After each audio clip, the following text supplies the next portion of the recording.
800 Leagues on the Amazon, by Jules Verne. Part 1. The Giant Raft. Chapter 6. A Forest on the Ground. The Garrel family were in high glee. The magnificent journey on the Amazon was to be undertaken under conditions as agreeable as possible. Not only were the fazender and his family to start on a voyage for several months, but, as we shall see, he was to be accompanied by a part of the staff of the farm. In beholding everyone happy around him, Joam forgot the anxieties which appeared to trouble his life. From the day his decision was taken, he had been another man, and when he busied himself about the preparations for the expedition, he regained his former activity. His people rejoiced exceedingly at seeing him again at work. His moral self reacted against his physical self, and Joam again became the active, energetic man of his earlier years, and moved about once more as though he had spent his life in the open air, under the invigorating influences of forests, fields, and running waters. Moreover, the few weeks that were to precede his departure had been well employed. At this period, as we have just remarked, the course of the Amazon was not yet furrowed by the numberless steam vessels which companies were only then thinking of putting into the river.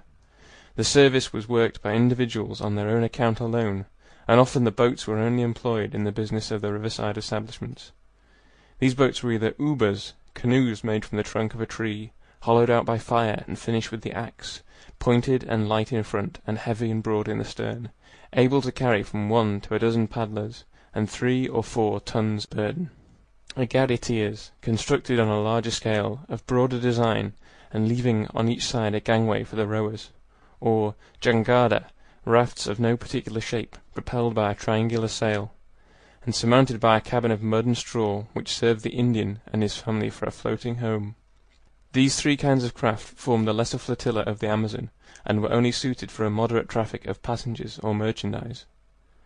Larger vessels, however, existed, either vigilingas, ranging from 8 up to 10 tons, with 3 masts rigged for red sails, and which in calm weather were rowed by 4 long paddles, not at all easy to work against the stream, or cobertas of 20 tons burden, a kind of junk with a poop behind and a cabin down below, with 2 masts and square sails of an equal size, and propelled when the wind fell by 6 long sweeps which Indians worked from a forecastle. But neither of these vessels satisfied Joam Garral. From the moment that he had resolved to descend the Amazon, he had thought of making the most of the voyage by carrying a huge convoy of goods into Pará. From this point of view there was no necessity to descend the river in a hurry, and the determination to which he had come pleased everyone, excepting perhaps Manuel, who would for very good reasons have preferred some rapid steamboat.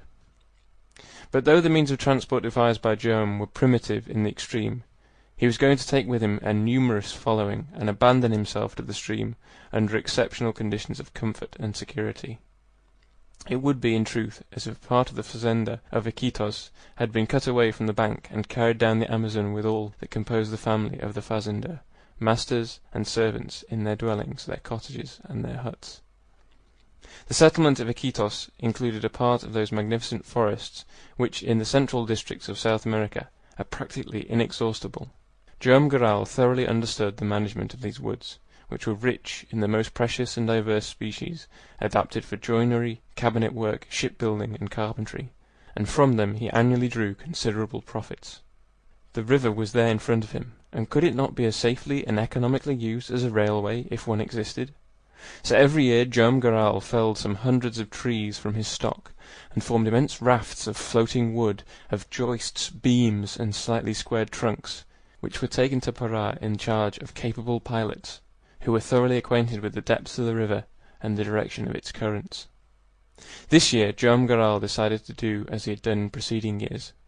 Only when the raft was made up he was going to leave to Benito all the detail of the trading part of the business. But there was no time to lose. The beginning of June was the best season to start, for the waters, increased by the floods of the upper basin, would gradually subside until the month of October. The first steps had thus to be taken without delay, for the raft was to be of unusual proportions. It would be necessary to fell a half square mile of the forest, which was situated at the junction of the Nanay and the Amazon, that is to say, the whole riverside of the fazenda, to form the enormous mass, for such were the jangadas, or river rafts, which attain the dimensions of a small island.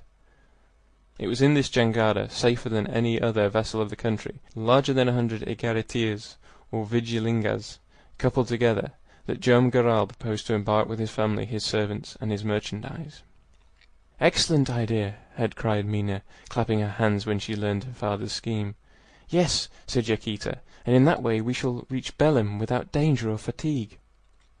"And during the stoppages we can have some hunting in the forest which line the banks," added Benito. "Won't it take rather long?" observed Manuel. "Could we not hit upon some quicker way of descending the Amazon?" It would take some time, obviously, but the interested observation of the young doctor received no attention from anyone.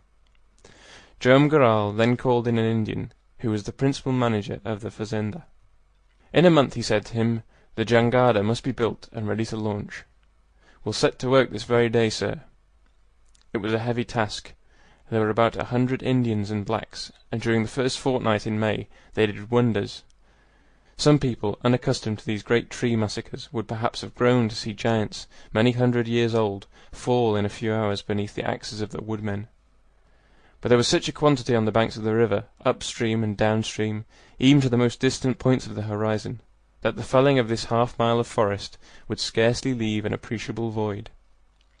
The superintendent of the men, after receiving the instructions of Joam Garral, had first cleared the ground of the creepers, brushwood, weeds, and arborescent plants which obstructed it.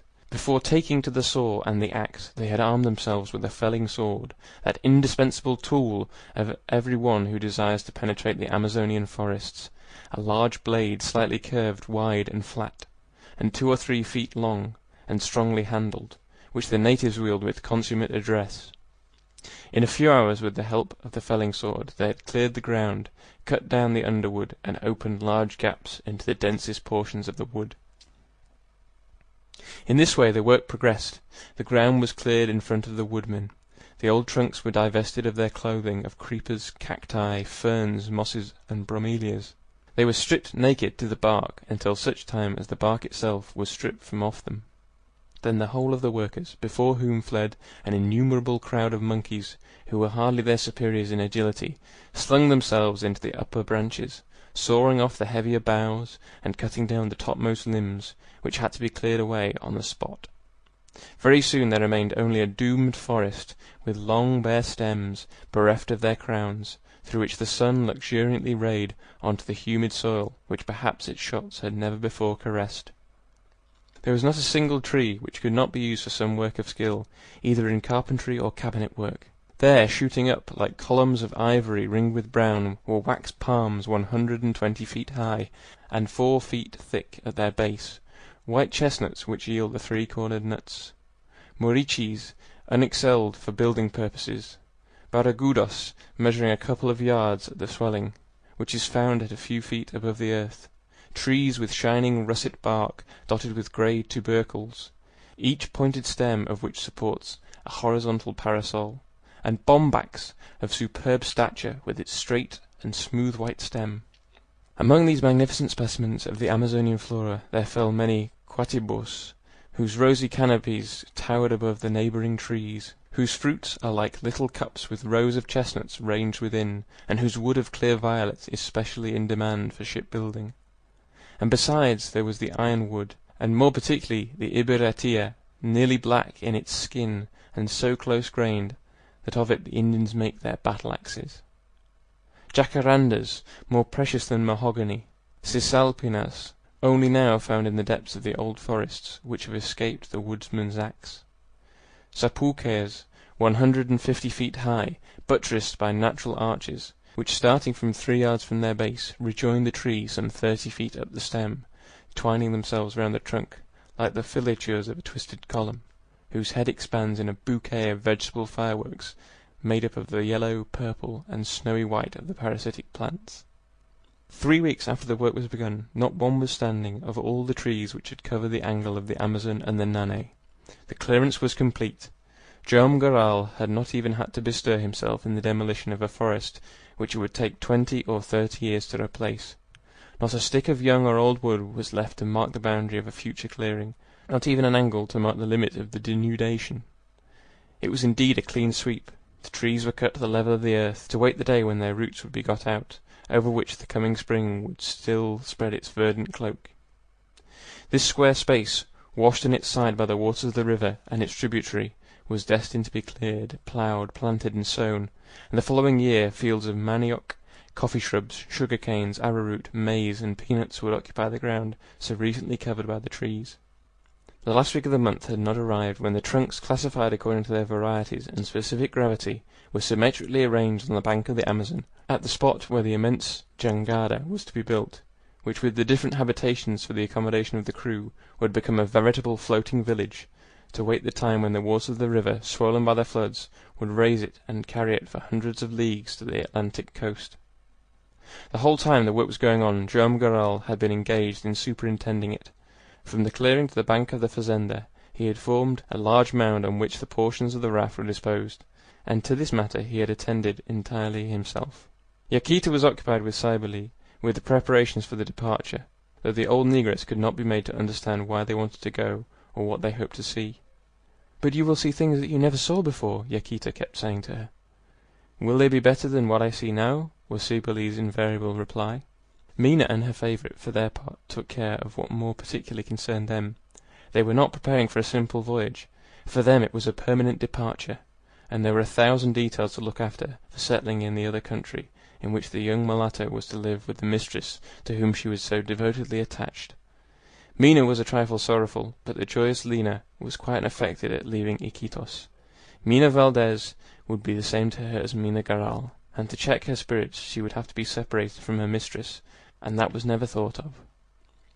Benito had actively assisted his father in the work, which was on the point of completion. He commenced his apprenticeship to the trade of fazender, which would probably one day become his own, as he was about to do that of a merchant on their descent of the river. As for Manuel, he divided his time between the house, where Yaquita and her daughter were busy as possible, and the clearing, to which Benito fetched him rather oftener than he thought convenient, and on the whole the division was very unequal, as may well be imagined. End of Chapter 6. A Forest on the Ground. Read by Luke Harrison. For more from me, visit catpig.blogspot.com. That's catpig.blogspot.com.